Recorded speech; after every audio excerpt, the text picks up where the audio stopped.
It's a big moment for JSW MG Motor India. The first car by the joint venture has been launched today. It's called the Windsor EV. Why is this important and how does this joint venture want to disrupt the Indian electric vehicle market? Joining us right now is the director of the JSW MG Motor India joint venture, Parth Jindal, and also Rajiv Chaba, CEO Emeritus, JSW MG Motor India. Thank you very much for joining us. Parth, the pricing strategy first, what was the thinking? No, I think we want to really push EV penetration in India. We want this car to be affordable, and we really want this to be a global, an Indian phenomena, full country, not just an Indian phenomena, but a Bharat phenomena. So we don't want this to be only in the tier 1 cities where today you see maximum number of EVs. We want this to go down to tier 2, tier 3, tier 4. And we wanted to bring a product and an offering that truly excites every single consumer and every single customer. And that's why we, chose this product, and that's why we chose the pricing that we have. All right. So, Mr. Chaba, how do you hope this segment and this car is going to grow the market for you, grow the pie for you? So we definitely feel this car is going to attract those customers who are on the fringe right now and who have been thinking about buying an EV, but there are lots of doubts in their mind about the acquisition cost, the battery life, the resale price. So today, what we have announced today, 9.99 lakhs to own this car, plus pay a paltry sum of 3.5 rupees per kilometer for the battery, addresses that huge issue that EV can be at par with ICE.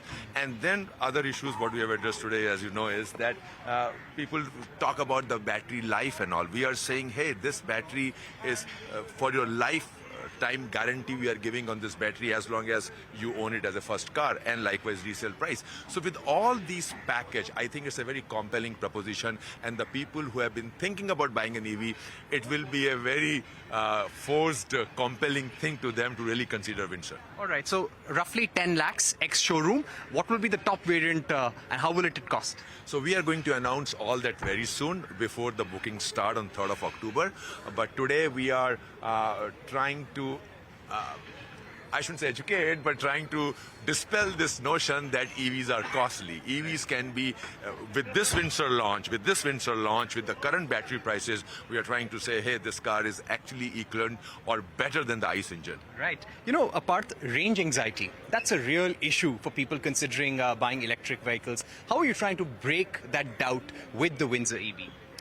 No, I think if you look at the other two MG models that are out, the Comet and the ZS EV, I think whatever claimed range the company claims and what the actual is, there is a very, very strong correlation. I think MG brings its products and it's got the best-in-class battery in the industry. It has the most reliable battery and the most reliable range. So I don't think for an MG that is a real issue for the customer. I think the issue has been the cost of acquisition. Everyone always talks about EVs being much more expensive. And if you look at the recent launches by our competition, the delta in price between their EV variant and their ICE variant is unbelievable. The EV being much, much higher. So we want to bust that myth that EVs are more expensive. Battery prices globally are on the decline. And with our battery as a service solution, we have truly decoupled that myth. And we have basically told the end consumer that if you split the cost of the car, you buy the car as one and you buy the battery as one, in one single EMI, and you will have a lifetime ownership which is far, far lower than owning an ICE. And you will be buying a much superior product than a 9 lakh manual engine SUV and versus our Windsor EV. So it's going to require us to educate the consumer. It's going to require us to educate our dealers. It's going to require all our sales force to get educated as well. But I think this solution, BaaS as a solution, truly has the power to increase EV penetration in India manyfold. So what is your hope and dream with the Windsor EV? Say by the end of next calendar year, where would you want JSW MG's market share to be when it comes to electric vehicles? I think if you look at our current market share of EVs, we are, anywhere between 33 to 35% market share between our ZS EV and our Comet. I'm talking about the last few months. I don't want to play in the EV space. Windsor might be an EV, it's also an EV, but I want to compete in the ICE market. This product has to take on the likes of the big sellers in that 9 to 11 lakh category and really cause ruffles. Obviously, if it does that, we should be the number one player in the new energy vehicle space. And that's been the ambition at MG. And it's solutions like this, it's products like this that truly can make us the number one player in the EV space. But that's not exciting. What's going to be exciting is taking our overall market share up from the current 1.8%. We want to at least double it by the end of next calendar year. All right, doubling the share by the next calendar year. So, Mr. Chaba, if I look at the Windsor EV, immediately what comes to your mind that this will compete against probably the Ertiga, cars like the XL6, the Brezza, Creta, Venue, Kia Sonet for that matter. So there is a lot of competition. How big is the pie and how much of that are you hoping to grab with this car? And one more question, what is the range that a person really gets? Because when they think mileage, when they think range, this is going to be a criteria. Right.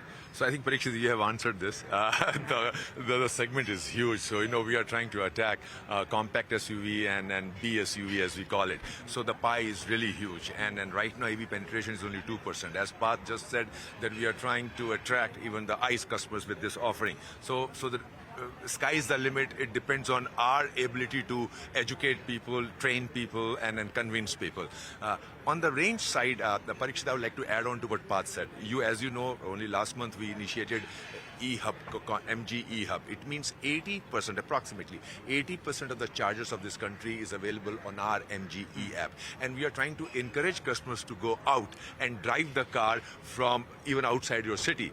And that gives people confidence, because we are saying if you charge the car, if you charge this Windsor car in public charging system, your charging is going to be free. The kind of technicality technology what we have got is, it means you can plan this trip, as an example, from Bombay to Pune or Bangalore to Mysore or Delhi to Chandigarh, and you can see the chargers available. You can book the charger, you know the rate, but we are going to pay for you for 1 year. So that takes care a lot about the range anxiety, and obviously it goes without saying that within the cost of the car, we are going to install one charger at your home or in office, wherever you prefer. So one full charge, 400 kilometers, 500? So for this battery, 38 kilometers, still we need to get the official figures from ARAI, which we are going to get in the next 1 week or so. But we are known for confident charging. We are known for reliable mileage. So I think 330, 340 kilometers it should be able to give, but officially we are waiting for the certification. Okay, Parth, what I would also like to ask you is what's going to be the offtake of this vehicle? You already have 2 or 3 products in EVs at MG Motor. How much are you looking to deliver in the next few months? So if you look at MG as an organization, I think we are the only company that is growing its EV sales. Over last year, in the first 7 months of this calendar year, we've grown by 52%. And this car, like I mentioned, is going to be, we want this to be our biggest selling car within the MG platform. So we want this to sell more than the Hector. We want this to sell more than our current fleet. So it's difficult for me to give an exact number, because I don't want to put too much pressure on the team. But we have big plans for this car, and that's why we've come up with this innovating pricing. And yeah, we're very hopeful that with this product and the other 2 EVs, more than 50% of MG's overall sales will be from electric vehicles by December of this calendar year. What is the current localization level of this car? We are planning on taking this car to 80% localized within the next 12 to 16 months. That's the plan. That is the plan. Mr. Chaba, also what we're now hearing is that the FAME 3 scheme is set to be announced. It is a 10,900 crore scheme, but at the same time, no incentives for electric cars in either fleet or private mobility. Does that come as a setback, or at least there is some clarity that, fine, you can now have to do without subsidies? So as far as MG is concerned, frankly, we were not selling our ZS EV to the fleet anyway. We were not part of any FAME 2 subsidy. So our business case is not based on any subsidy from the government on this segment. Having said that, I think for industry perspective, I think support to EV is required, because it's a fledgling industry, it's just upcoming industry, it's like a young baby, and you need to handhold for some time because it's part of the change management for the country. So from the industry perspective, I think some support should be required, and this is what I would say. Right. Parth Jindal, Rajiv Chawla, thank you very much for joining us, and many congratulations on the launch of the Windsor EV, and all the best to your brand with that. That's all we have time for. Thank you for watching this special broadcast. Goodbye.